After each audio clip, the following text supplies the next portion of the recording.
The Enterprise has arrived at the Prospero system for a rendezvous with the Kelsey May. Captain Pike made jambalaya with Delton Parsley, and Lieutenant Ortegas can sense it when someone is pretending. Should I hope not? Hello, everybody, and welcome to the Seventh Rule with Cirroc frickin' Lofton. Hello, hello. My name is Ryan T. Husk. Today we're doing a review of Star Trek Strange New Worlds Under the Cloak of War, written by our good pal Davey Perez, directed by Mr. Jeff W. Byrd. We've got a special guest today. Who'd have guessed it? It's Mr. Jeff W. Byrd. Thank you so much for joining us, Jeff. Thank you guys for having me. Thank you. I love this show. So thank you. I feel honored that you guys. We love your show, and you're doing a lot of shows. Yes. Very quickly, this entire season of reviews was sponsored by our good friend Anna Post. Thank you very much, Anna, and congratulations on the new cadet. Let's just get into it. Cirroc, this felt like a different type of Star Trek episode, didn't it? Yeah, I mean, different type. I mean, they've all been different types. Each episode felt like, feels like an independent type of standalone almost movie. And I think when we talked with David Liu, he mentioned that he has that free reign to kind of make a movie out of this stuff. And that's really what I wanted to ask you, Jeff. First of all, compliments to you on this episode. I loved every moment of it. I felt like the timing of it was great. I was eating up every scene, every close up with Mbenga and with Chapel. I felt like there was so much energy in the room when you were filming these scenes, and I just want to get into how you kind of started off with this journey in diving into this episode.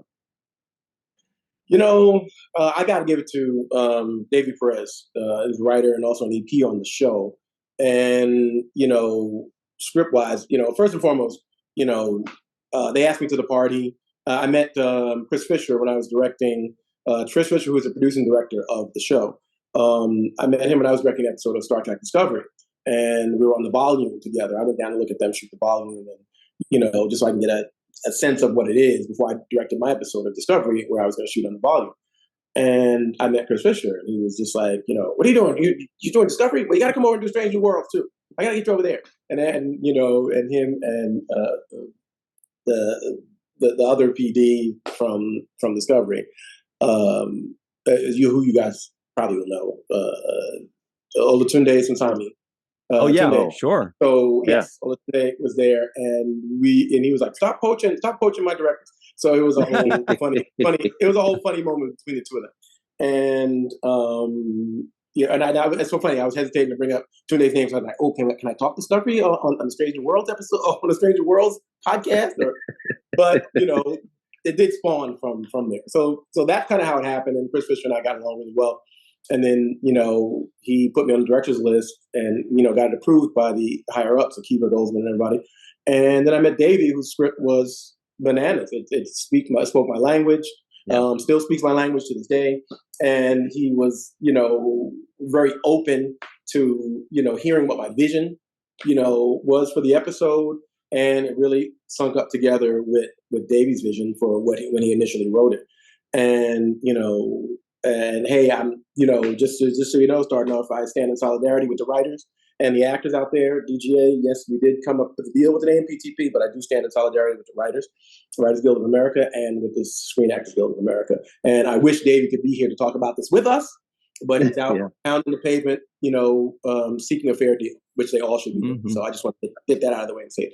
Huge shout out to Davey Perez. Not just a great guy, but he can write the out of an episode. My God, what a beautifully written episode. But you, Jeff, you've done a ton of awesome television projects, especially recently. Star Trek Discovery, you mentioned. Yellow Jackets before that, which is a great one. I think that's the third episode of the second season. But amazing stuff. The Discovery episode. I'm the co-executive producer of Yellow Jackets. So I'm the Chris Fisher and Olatunde on Yellow Jackets. Oh wow, that's great. Did not know that. Yes. Yeah, the Discovery episode you did.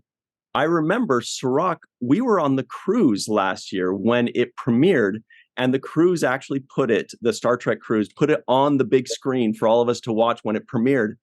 And it was just so big and so epic. And the boat was rocking. I'm like, what's going on with my head? Because you set up these kinds of scenes and these kind of planets and these locations with incredible uniforms, first of all, beautiful like scenery and lighting. And you just set up these things where it feels like you're being taken away. Like you're just kind of almost like in a dream state. And I kind of want to know what's the motivation? What's the inspiration behind that? Are you just trying to make us completely forget that we're watching something on a screen? Yes, actually, my thing is I'm 100% agreeing with you. I do like to make people feel like they're immersed in the world. Immersion is something I really, I'm really fond of, and it's what brings me back to my childhood. How Steven Spielberg would immerse you in the world of Jaws and things like that, and like even with Jurassic Park. So what I love about and even from the OG Star Trek episodes, you would immerse yourself into those worlds, and obviously back then they couldn't be as wide and expansive as we can now with technology, unless they went to a location. But now with this technology, you can really, like you said, Ryan, just really immerse people in the world and with really wide scope building shots. And then that way, when you come in through all the drama and all the emotional work that these actors do amazingly, that's another thing really that I think that really is a shame. I mean, the work that these actors do, the scripts that are provided are amazing, and then the way the actors bring it to life.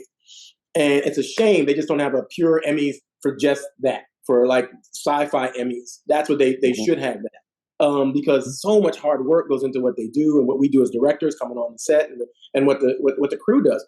But these actors really, when you see some of these scenes, I've literally watched, Discovery and Stranger Worlds and cried, literally standing up crying about someone. When Hemmer died, I was no good for like an hour.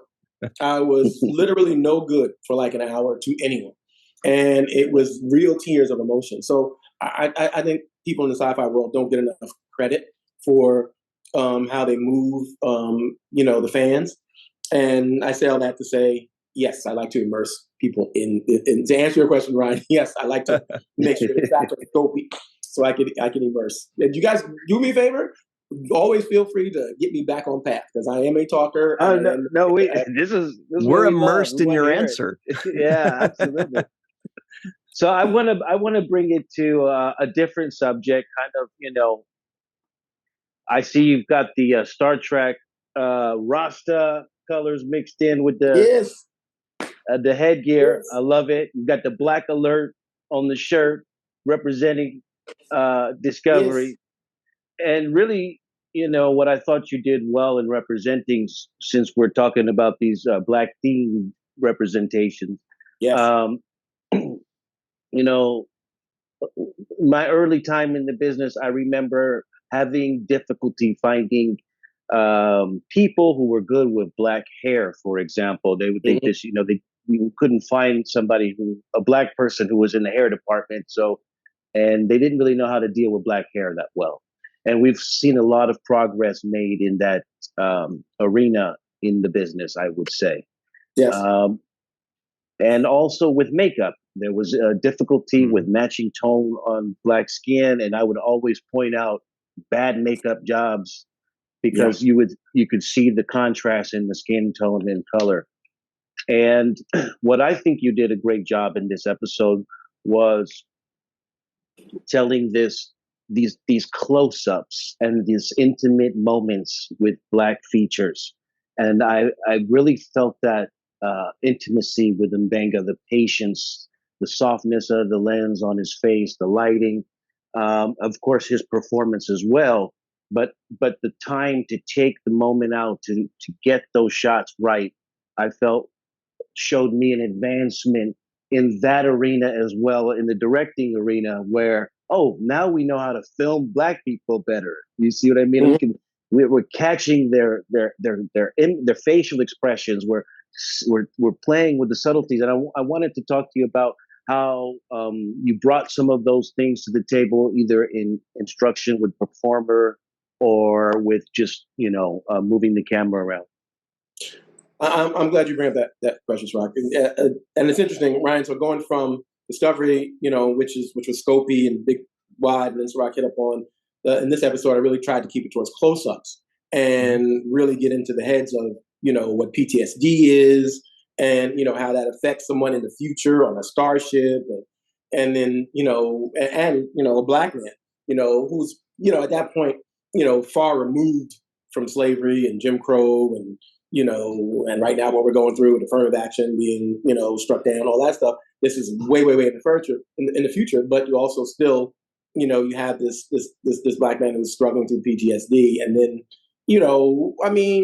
say what you may. The beauty of Star Trek is you can go, oh, is it Klingon black or is it Klingon?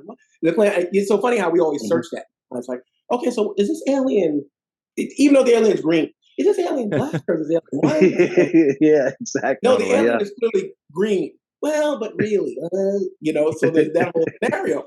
So, in my episode, obviously, the Klingon that comes on the ship is black, and when talking about hair, I don't have the dreadlock hat on for nothing. I have dreadlocks. So having when we were talking about the hair for him, it was really about, okay, so Jeff, what do you think about this dreadlock wig? They gave me like a whole bunch of dreadlock wigs, and because we want the hair to be more like yours, so let's get it correct so it looks as real as it can look. And we'll compare it, to your hair every day. We'll bring in one, and we take a look at it, and we'll take a look at it against your dreadlocks, and we'll say, I'm like, okay, cool. And that's kind of like what we did. And the beauty of it is they were so open, to the collaboration of it all. And Bob Wisdom, who was a guest star, and we wanted to make awesome job by him. Awesome job by him. Amazing. Bob Wisdom's amazing. Another one who's out there pounding the pavement, picketing. But he would love to be here too. But he was amazing. And then we wanted to make sure we matched the skin tone. So, Cirroc, I'm so glad you hit upon that and you saw that. We really worked hard to do that. And, on top of it, the thing is, which what some of y'all may miss sometimes because it's always hidden in the behind the scenes of it all, is the stunt scene. So when they have the fight scene, they had to have a stunt man who, and a lot of times back in the old days, there weren't enough black stunt people. So they would do what is called a paint down. So they would take brown paint or whatever is a black person, they'd paint the white person brown and just have that person go do the stunts and then swap them in and out. But now we don't have to do that anymore because there are enough. And I remember we had to find the right stunt guy for Mr. Wisdom and, make sure the skin tones were correct and everything else. So, I'm so glad that you hit upon a lot of that, Cirroc, in your question, because those folks work hard over there. Those folks over Stranger World. That's the progress. That's the progress. I saw the grays in the dreadlocks. I was looking at all the, I looked at the gray hairs. I was looking for every detail. The makeup was great on his face. He looked natural. And Mbenga, you could even tell if Mbenga is wearing makeup. He just looks. Yeah, exactly. That's the beauty of it. That's the beauty of it. Babs has great skin, but you can really, but they do some makeup on him, but you can really tell they're so good at it now. And folks are paying attention to it now. And because they know, look at that. We're having a conversation about it because you brought it up. And that shows people that it means something. Back in the days, 15, 20 years ago, they were like, oh, no, just it's no big deal, right? It's brown. Like, no, it's brown. It ain't my brown. Boom. But they're realizing that now. And then Chris Fisher, being the PD there, he's very sensitive to that stuff. So he always makes sure, and he's like, hey, did we get this right? Did we get it right? Hey, Jeff, was that the right way to do that thing? Because we can reschedule it and shoot it again if you don't feel it was. So they were all always great about that. So I love that. I'm so glad you noticed. Jeff. Oh, I loved it. You kind of mentioned something in there too that I hadn't thought about when you mentioned the Klingons and black and white. I just realized that I feel like Klingons may have been the first Star Trek alien that was portrayed by black people or white people, where they just said it's a Klingon. Who gives a anybody can play it's an alien. He's got stuff on his head. Who cares? Anybody, open it up. Anybody can do it. So shout out to the Klingons out there. Yes, shout out to the Klingons. But Jeff, I wanted to ask you as well. when you saw this script, phenomenally written by Mr. Davey Perez, was there a particular moment or scene or aspect of the script that you just thought, oh man, I can't wait to shoot this? Oh yeah, well, I mean, goodness, there's so many. David and I were talking about that on set. It's so funny. We walk on set, and the episode was amazing. So, but every day I would say to Davey, "Oh, you know what? This is my favorite. The scene we're shooting today is my favorite scene. This one right here is my favorite scene." And then he was like, "Oh, the first time I did it, he was like, oh, that's great, man. I love that. Oh, you're right. This is a really good scene." And then like a day will go by, another day. Oh, you know, Davey, this is my favorite scene today. This one right here. So almost every other day there was a scene that was my favorite scene. So Ryan, it's funny you asked me that question. One of the main themes, I guess. Let me get overall first before I do a macro before I do a micro. The overall theme to me in this episode about, and you know, I guess without giving spoilers, or are we giving spoilers? Are we spoilering or are we not spoilering? Well, they can see this it by point, now. It's really yes. People watch this after they've seen the episode. I'll be light spoiler, so just in case for folks that didn't see it yet. I love the fact that Davey in the script played with, you know, whether, you know, he wanted to do it or whether it was self-defense or whether, you know, all the different versions of, you know, how this death happened. And, you know, and was Mbenga being 100% responsible for that death, and how it played into, you know, the full arc of the episode. So that to me really grabbed me, because there were, you know, unbeknownst to all you folks now that you've seen it on the air, there were 3-4 different endings to the actual episode. There were literally. I did not envy the EPs on this, because I gave them basically 3 or 4 different versions of the ending that they could choose from in regards to however they wanted to play it, whether we wanted to go straight hardcore and Mbenga killed him, you know, or, you know. I was going to ask you, is part of one of those endings actually showing the murder, or the you know, the last killing, as opposed to behind the glass, the frosted glass, we couldn't see it? Yes, there is a version that I did shoot where we actually shot the fight and the knife going into him, the whole thing. So there's a whole version like that. Maybe they'll release one day. Maybe we'll do it on a special box set or something. But there is a version of that. And I remember when we were shooting it. So this was never anything like, well, Jeff, we're going to secretly do it, cut it this way, and not tell you what we're doing. You know, they were very upfront. I love the EPs on that show. They're very upfront. Jeff, you know, we think we want you to shoot, you know, like 3 versions of it. And I was like, okay, cool, I'll do that. And I'll even give you a 4th version, because I got another idea in my head. And it's like, okay, great, do that too. So we spent like a nice, you know, few hours shooting these different versions. And then luckily the actors were with it, so they were 100% into it as well. And we did like all the versions. And yeah, so right, you hit the nail on the head. We definitely had a version where you literally see the stabbing. Chapel comes in, witnesses stabbing, and then Chapel also becomes like an accomplice to it, because she knows he killed him, and she's like, okay, so what are we gonna say? How are we gonna spend this after we leave this room? How are we gonna spend this? So, which was a very interesting scene between the two of them. It was a very interesting scene between Mbenga and Chapel in regards to, you know, I have to say, I like the cut that came out, because I like the mystery behind us not exactly seeing that conversation. It gave me a little bit. It just lets me know that she's a rider, and she doesn't need too much instructions on, you know. Yes. You know what the deal is, right? I also really love the line which we just played so well by Babs, when he says to Captain Pike about, you know, making the final judgment call on what he did, and Mbenga responds. He says, "You have the privilege." And then there was a pause. Yeah, I know. He hit privilege that extra little bit. I even wanted to rehear that. Let me tell you something. You beat me. So I was doing the macro, and the micro was that.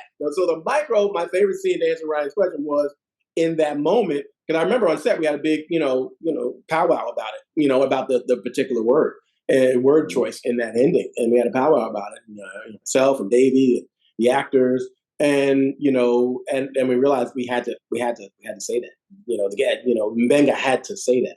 And it touches ground here in the current world that we live in, which in if you think about it in terms of the future, in terms of Star Trek world, he might be thinking privilege in terms of, his rank or, a bunch of things. But it could be anything, but I know what it is. But we know what in this era that we're living in, we know what Benga meant. But, he paused on that word. He let that word hang too. He let it hang out there. And then he followed up to see the best in people. But it really was a great moment. Loved the moments. I mean, just so many little. Jess Bush was phenomenal as well. She has the way to communicate so much in the eyes like he does. Yes. What a story to watch. Davey wrote his tail off in this episode. He wrote his tail off in this episode. And there are some aspects of the episode of the script that are not in the show because they were just so hard hitting, so heavy hitting. It's kind of like, oh well, we gonna really shoot this scene right here? Are we gonna shoot this scene away? And I was like, please, can I shoot it, please, Davey? You got one of the early drafts, Jeff. I had to take that out. That got taken out. And I was like, I felt the Sisko presence in this episode with the jambalaya, the rock to Jingo. Oh yeah. I felt like we had a looming little Sisko. And it was a little reminiscent of Nor the Battle to the Strong, which was a Jake Sisko episode when he and we talked visited, about that on set. Yeah, it definitely hit those notes immediately. I got that. That's really cool that you guys actually discussed that. We talked about that on set. It was just Wow. Look at the both of y'all hitting on that. Yo. Yeah. I mean, the notes were there. That's some true fanship right there. You guys remembered that episode and saw portions of that in this episode. Absolutely. Remembers it well. Yeah, I remember it absolutely. But actually, there was so many times I wrote down lines, and to me, that's a big sign of just when the writing is that good. Also performance, but just the writing is so good that I'm just writing down line after line. I wanted to ask you though, because the fight scene was really big in this episode. And Babs obviously has that judo experience. Yeah. And so was he the person that you got to be a double? Did they have to have that experience? Did he also lead the judo instruction? And was he basically the choreographer, or was he just kind of showing us what he could do? Cirroc, I'm sorry. You guys have probably heard this before. This is not the first time you guys are hearing about the Babs scenario. Yeah. So listen, Babs is let me tell you something. Anybody crazy in the world, if Babs is walking through an alley and if any one or two or three people decide this is the guy to rob, I feel so terribly for them. Yeah, they better have their affairs in order. I feel so terribly for them because Babs is a walking weapon and literally. And when you're around him, you can feel it, even though he doesn't lead with it. He tries to, lead with I'm just a regular person, but you can feel it. And and if you touch him on the shoulder or any body part, just like sometimes I come over to give a direction, I put my hand on the shoulder. So Babs, and you can literally feel it.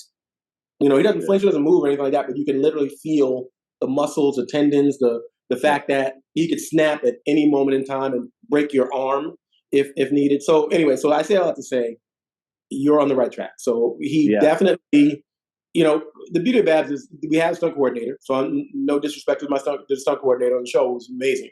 But in those one-on-one scenes, and even though Babs is working with a stunt person, but Bob did some of that stuff himself too. So Bob would want Babs to show him stuff, and Bob would be like, oh, maybe do this arm thing, and I'll put you this way, and then I'll cut there, and then we'll put it in the stunt double.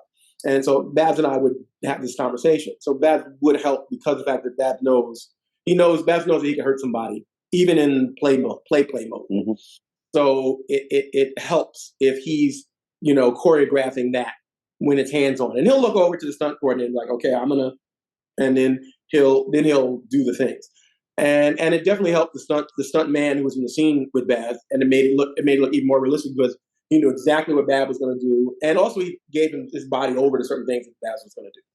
And also he knew what he could do to Babs. So therefore in Benga, Babs like, oh, you can really hit me here. You can really do that to me here. You can really throw me over there like that. You can really get on top of me here. So it was great in that regard. So And Babs knew just how much. He's like, the guy was holding back up, and I was like, you don't have to. You're not going to hit me. He's like, no, I didn't want to hit you by accident. He's like, you're not going to hit me by accident. It will not. You will not hit me. It will not. I will see it because his reflexes are that quick. So even if you think you're moving fast, he's looking at you, and he can put his hand up to stop it, even if it got this close. Boop, got you right here. And I've seen it happen. Like I said, I've seen him do it. I've seen him do it, and I was like, oh my God. And all the little stuff, something falling off a table. Oh, that's gonna. That's awesome. Yeah, I got a chance to meet him on Star Trek Day not too long ago, and I walked up to him and I just made a beeline to him like, "My name is Cirroc. I love your work," and he kind of gave me that look where, the look he gave me is the look of a fighter is what I'm trying to say. It's like. It's a sizing up type thing. And I realized at that moment, I was like, okay, I'm going to take you off the list of people whose ass I might be able to kick. I'm going to take you off that list, bro. I get it. Yeah. And he will do that. You hit the nail on the head. He will do that. He will size up a person. And I think it's just his nature. It's just nature. Yeah. It's training, years of training. Yeah.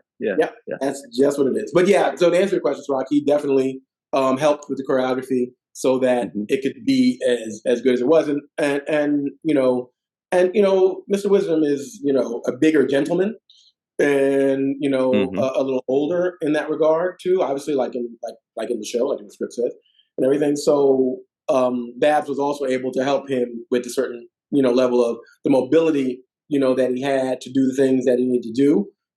Babs would help him find ways to do it easier. And like, oh, okay, you're using too much energy for this. Let me, this is a better way. You can conserve energy here by doing it this way, doing this move that way. So Babs was very instrumental in that. I'd also like to compliment Mr. Wisdom on the performance that he gave because I enjoy the way his inner villain was suppressed by this peaceful overtone that he had, and I thought he did a great job of navigating that balance to give the audience the impression that he is a reformed person. So I thought those were he just nailed it as far as the tone of that character. He did, and that's the funny thing. So you hit on another good point. The funny thing is, when do you forgive people? When do people change? Can they change? If they do change, do we let them change? Or do we constantly, and that's part of what, the episode was about. That was part of what, Davey was trying to communicate, in the script is, when do we know if a person is actually changed or not? And how do we forgive that person?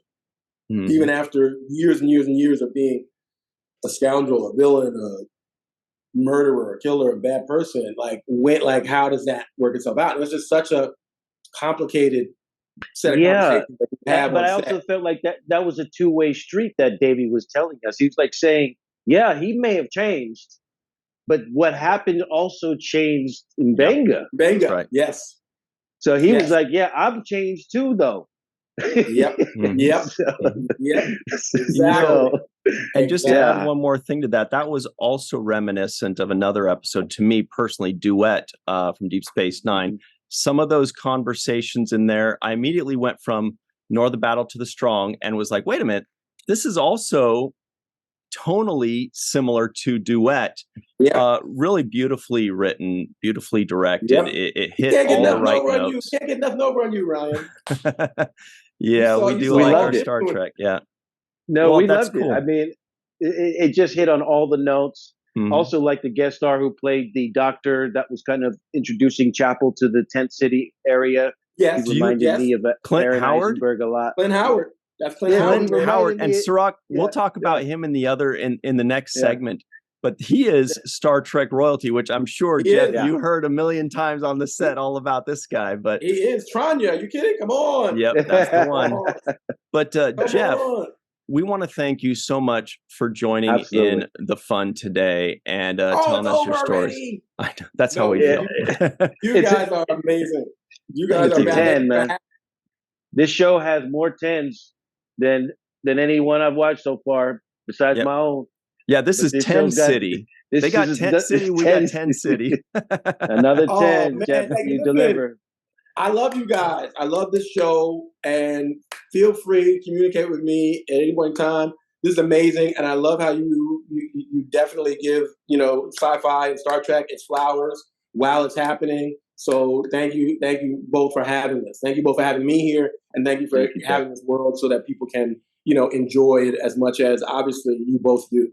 Wow, that's so cool, Loved Jeff. it. Thank you. Really appreciate that. That's amazing. Thank you. Well, look, Jeff, again, thank you so much for hanging out with us. It's been an absolute pleasure. We do hope to see you again real soon. Continued success, co-executive producer of Yellow Jackets. Nobody forget that. That's a big one, too. Everybody, stick around. We will be right back on The Seventh Rule. Hello, everybody. Welcome back to The Seventh Rule with Cirroc Lofton. Hello.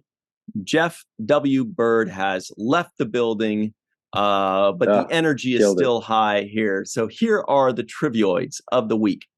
The Enterprise has arrived at the Prospero system for a rendezvous with the Kelsey May. Lieutenant Ortegas thinks the ambassador is doing a long con to get Federation secrets.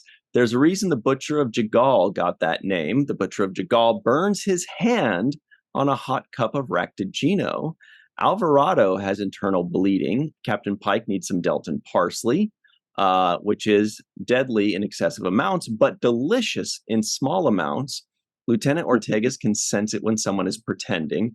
Captain Pike made jambalaya with Delton parsley, and Protocol 12 is discontinued. Cirroc, in the previous segment, you mentioned there was some Sisko in there with the jambalaya, and I got to admit, look, I'm vegetarian.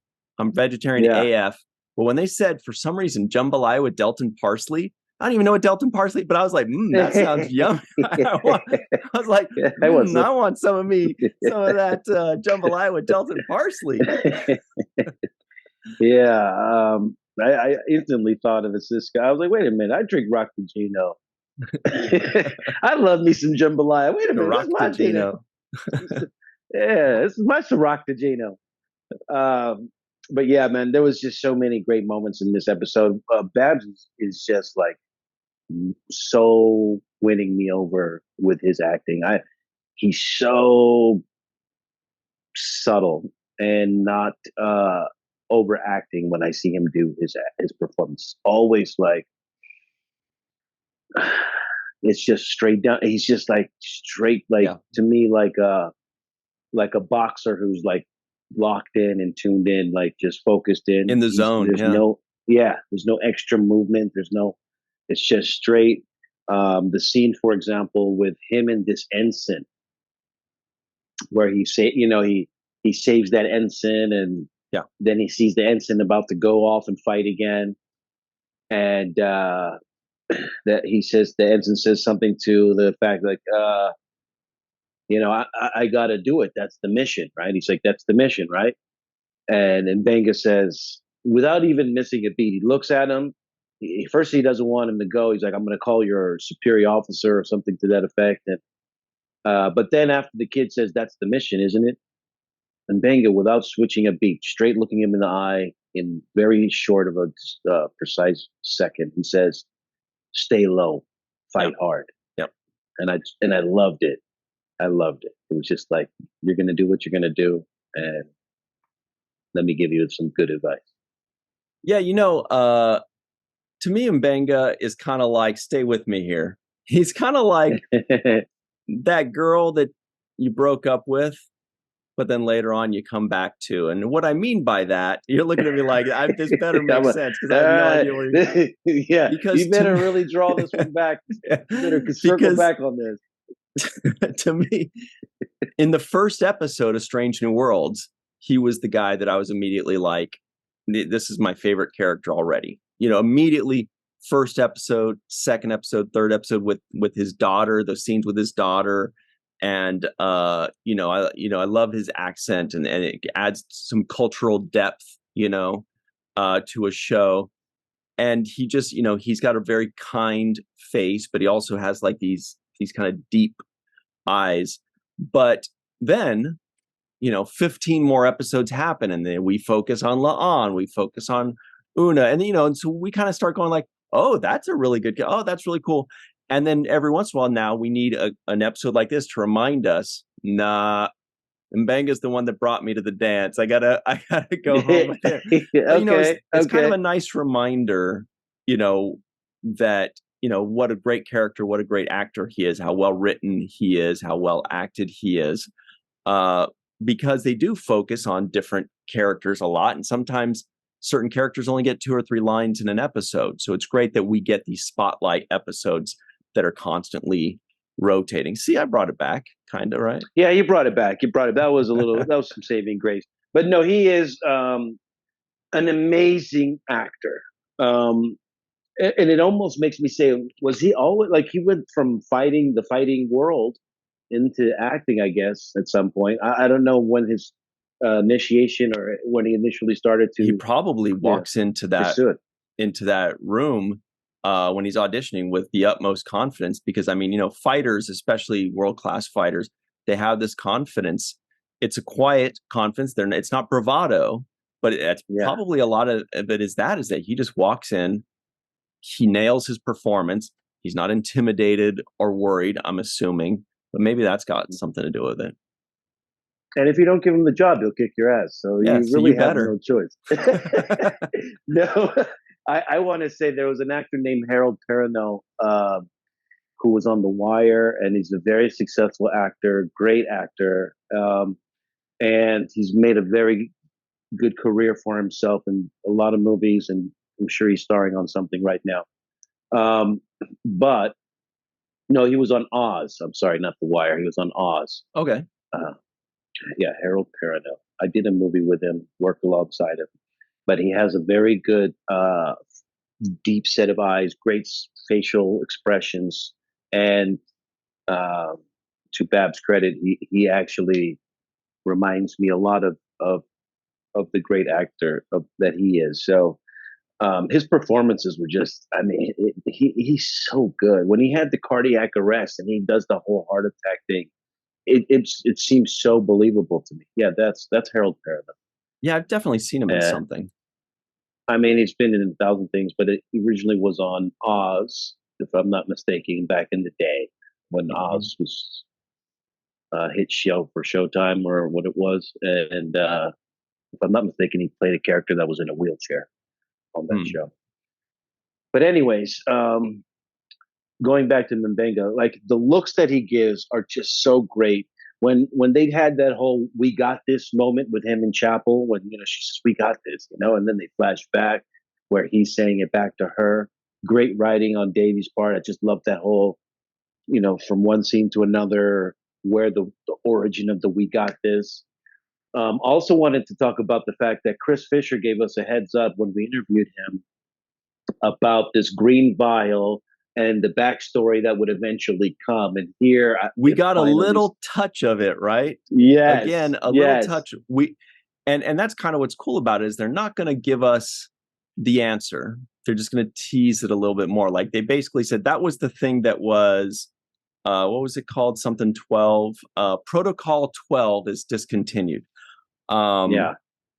And basically they explained what it was, which is, this constant rush of adrenaline and pain inhibitors. Exactly. So you don't feel pain, and you have this ultimate adrenaline. But my worry is that's got to have one hell of a come down, because when it goes away, you do end up feeling that pain. You feel those broken bones, you feel those bruises, and when you have adrenaline rushes afterwards, you're exhausted.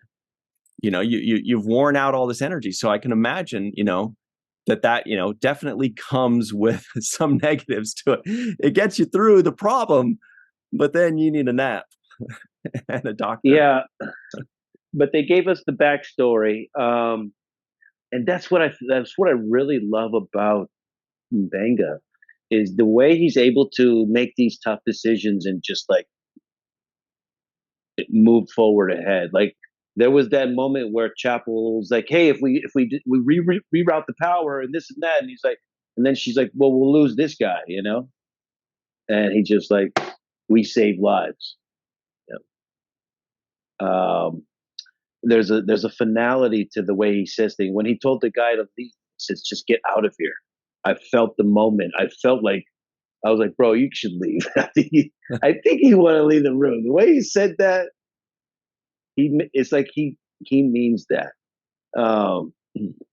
Even when he said that moment, he was like, when he's recalling killing all of Kif and all of the other Klingons that he had to kill to get to him, and he says to him, he says, "I looked for you, and now here you are." And it was just like the way he said it. I was like, "You're about to get killed." I was like, "You're about to get killed, man." I kept saying it over and over to myself. Like, I don't think this Klingon is going to make it out of this room. It's funny that we keep referencing other shows, but that also had a slight darkness that was done also in Deep Space Nine with damn, I can't remember the episode, but it's basically one of the best episodes of Star Trek when with Senator Vreenak getting killed in the pale moonlight. Right? Thank you very much. Yeah, that's the one. Just that darkness of it, and that where it's like a little bit is left to interpretation, where we kind of just turn a blind eye to it, and we just kind of say, "Well, hey, whatever," But it's dark. It's a dark Star Trek episode. Both of them are. And this is a dark episode, but it was done like, the way it was told. It's almost like, there's things that are unforgivable, right? If Ra, Ambassador Ra, was the one that killed all of those people, right? His own crew, then we would have looked at it like, what a cold-blooded guy, right? But because it was Babs who did it, we're like, yeah, yeah, kill those guys. You get them, boy. You're cool. Yeah, yeah. So it really it walks the line of, what's right and wrong, of the kind of stolen valor that Nor the Battle to the Strong was talking about, with my character kind of getting elevated for something that they weren't really did, or not in the same frame of mind that it being celebrated for. So I think that was a lot of the backstory was just so intricate, so good. I love the Ortega's Uhura scene where she's kind of opening up to her about just the distrust for this character. I love the Spock scene where Spock is like, "Look, I just want to help," and he's like, "Oh, so I can help by not being around." Okay. That was a nice scene. Yeah, that was cool, because he kind of first he says, no, it's fine, and then he just kind of leans in. He's like, "Okay." I don't remember exactly how he said it, but he did say something to the effect of, "Okay, yeah, I'm concerned because I can't help," which was a very nice little moment there of him admitting that. I didn't put it in my notes, but I can't find it at the moment. He says,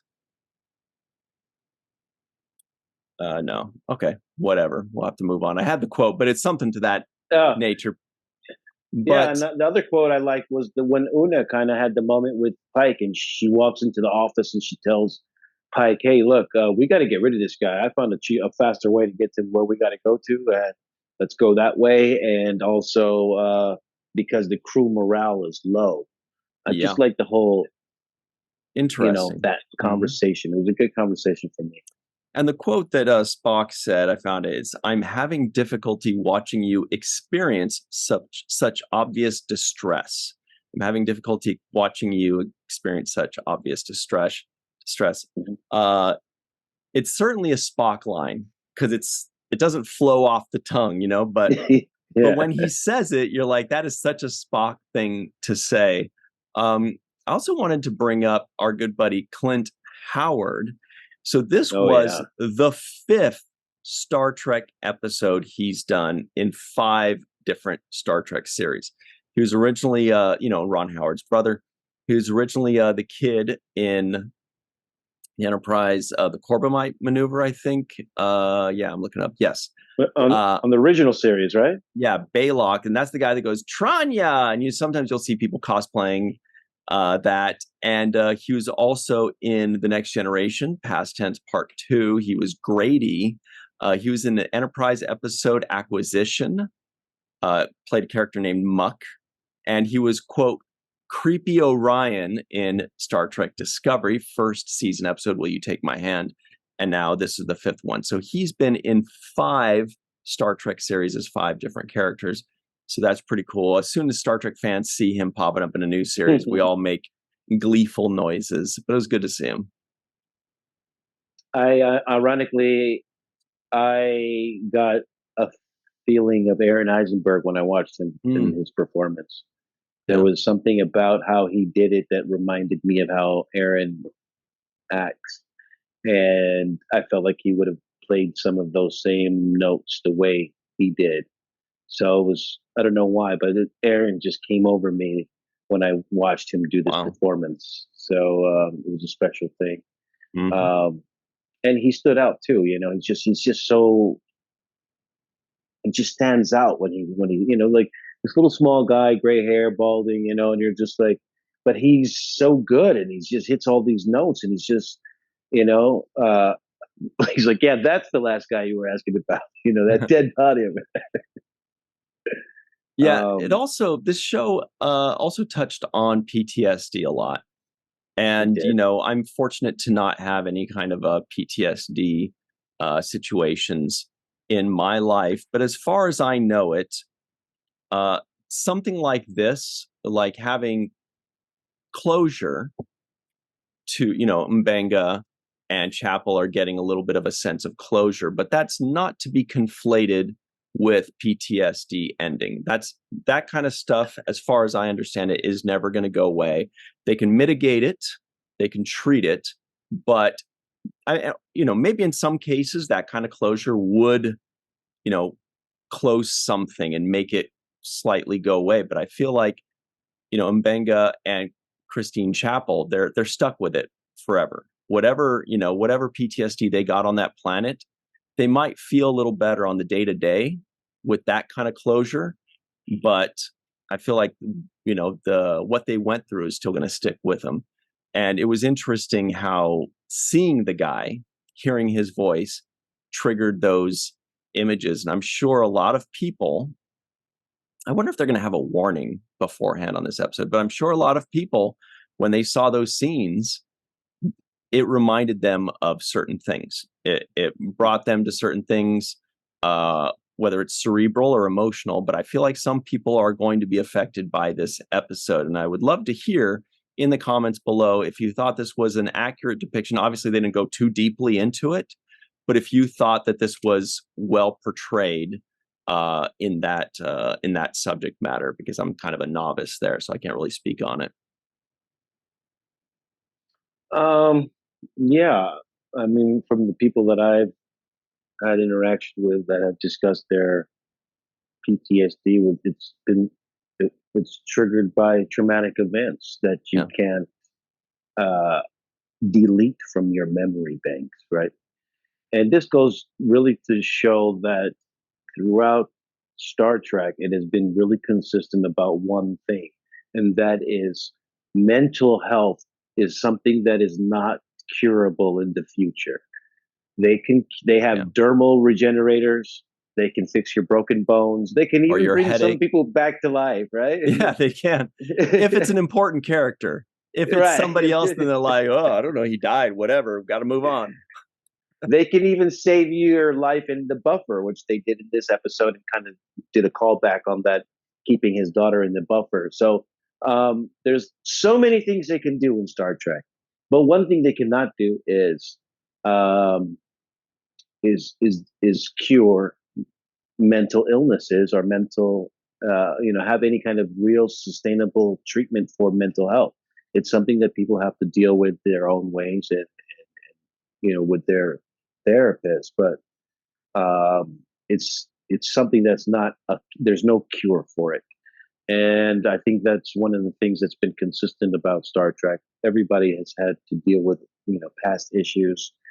We saw with Dax having to bring many lives into the equation, so having the emotions of multiple lives.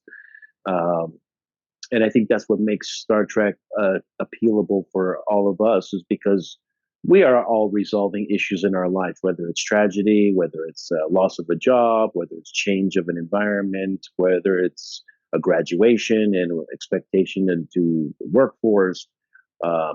There's so many different things that we all have to manage on a personal level in our lives, that yes, our mental state is never coming like this, just flowing through like a straight line. It's always going to be an up and down. But when you suffer from extreme tragic events that are, can leave these kinds of permanent stains on your memory bank, then yeah, you're going to find things like this that trigger. And I think they dealt with it in a healthy way. And I think Mbenga essentially defends his point of view with Pike when he's saying essentially, what does he say? I didn't start the fight, but I'm glad he died. Yeah, I thought he was going to say, I didn't start the fight, but I did end it, because I was like, oh, that is such an 80s or 90s line. But he said even better, but I'm glad he died. Hey. If I'm being honest. Yeah, so there it is. Yeah. I mean, that summed it up for me. There was also a nice moment between Una and Pike, number one, and Captain Pike, when she says, we need to get Ra off the ship. Crew morale is low, as you mentioned earlier. Federation or not, everyone is on their own journey. And it was interesting that Pike looks at her. He says, okay, change course. And I do love it. Everybody loves to see when a captain trusts their first officer, when a captain makes their first officer feel empowered and listened to. There are times when a captain has to say, no, we're doing it my way. This is the plan. This is the whatever. But it does make us always feel good to see somebody come up with something that they think is really important to their superior, and their superior respects their opinion enough and their assessment enough to go against what they were planning in favor of that person, because that does make that person feel, empowered, and it's probably the right decision. So anyway, that was just a nice little moment that just makes us like both of them even more, at least for me personally. Yeah, what they're doing with Pike in this series reminds me a lot of how they used Sisko on Deep Space Nine. It was a sparing use of the captain. Yeah. You don't see too much of it. The story doesn't centrally always revolve around him. It's not, actually very rarely revolves completely around him. It's always about these tangential things that he has to make judgment calls on, and he's aware of things, but he's not there always in the mix of it. And to me, that's the kind of way they use Sisko as well. They used the ensemble, and they didn't just say, okay, he's the lead, so all the stories are about him, and then everybody else gets the trickle down stories. It's an ensemble feel. You mentioned it in the beginning. We started with Mbenga, then it kind of drifted, and it went to Spock, and then we're covering all these characters and learning more. We still haven't gotten a full out Ortega's deep dive. We've gotten a little bit of it, but not like full out, deep dive episode. We just recently got a full out Spock episode, where he was turned human, and it was a deep dive episode for him. So they're fleshing out this ensemble. I think they did a great job as far as casting with this guest star in this episode. Of course, the guest stars last episode were the Lower Decks. So they did, that was another great guest star. Yeah. So they're killing it when it comes to their casting, the pace of the show, and the writing is really second to none. It's on par with anything that Star Trek has ever produced, in my opinion. And this is as good as it gets when it comes to great writing. These stories are interesting. There's never really a dull moment when I'm watching this. I'm watching this episode. I'm like, when Mbenga says, "I am the butcher of Jakal," I was like, "Oh, nailed it." Yep, we get it. Like, Suddenly, it all hits. We're like, "Wait a second, he's the guy that did all the killing. He's the butcher." The other dude just capitalized on it in some sick and twisted way. Really cool. Yeah.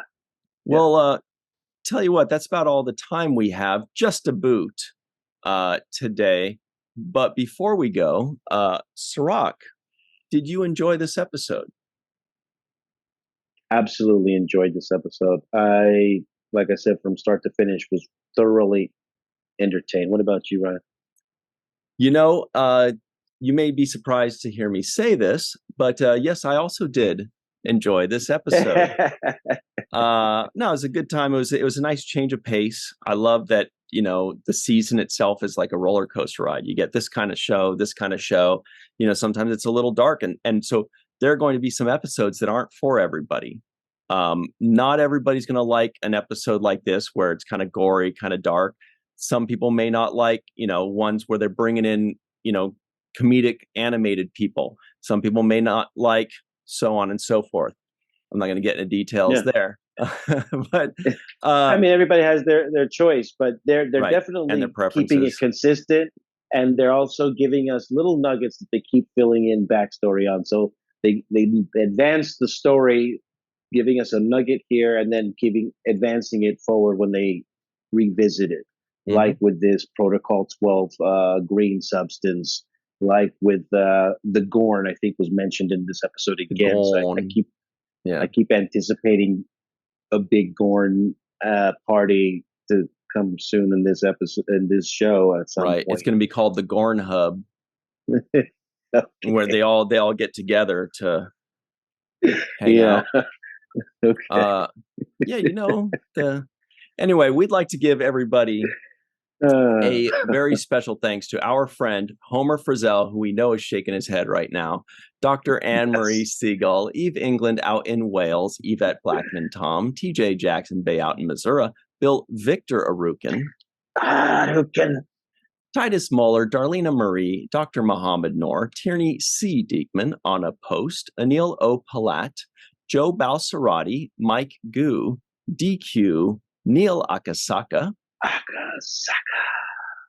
our good pal Justine Norton-Kurtzen, Dr. Stephanie Baker, Carrie Schwent, Faith Howell, Edward Foltz, my live from Tokyo, the Matt Boardman, Chris McGee, Justin Weir, Jake Barrett, Jane Jorgensen, Henry Unger, Allison Leach Hyde, Julie Manosfi, Marcia Classic Schreier, and of course, Dr. Susan V. Gruner and Jason the Outrageous Oaken.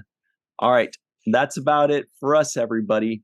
We will see you next time. And until then, always remember the 7th rule.